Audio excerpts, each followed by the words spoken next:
Hi guys, today I'm going to show how to download and install Visual C++ in Windows 10 and 11. Before going to the video, please turn on the CC for subtitle. So first what we are going to do is we are going to check we had a Visual C++ or not. So for that you need to type appwiz.cpl and hit enter to open.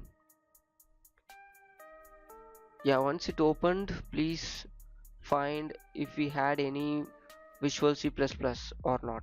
Yeah, in my case I had installed all the versions like 8, 10 and 15 to 22, so I had the Visual C++. If you don't have, please follow the further step to install it. So you need to enter into your browser and type download Visual C++ redistribution, or else you can copy the link in the description. It's navigate to the download web page. So over here you need to click latest support. The link in the description will navigate to this page. You can scroll down and you may see the latest version at the bottom.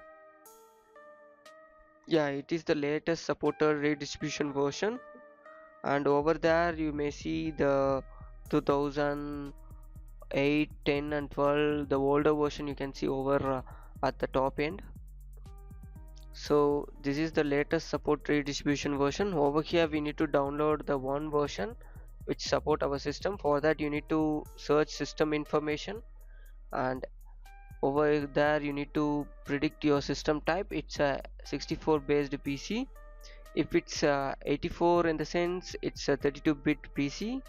Now in our case it's a 64-bit PC, so sorry, 86. Here you need to download x64. If you are 32-bit, you need to download x86.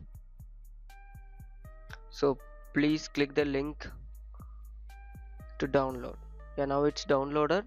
Once it's downloaded, you need to tap the file to install.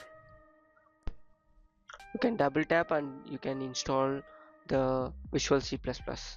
So after install, please restart your system, and that's it guys. Thank you for watching. For more, subscribe TechTube.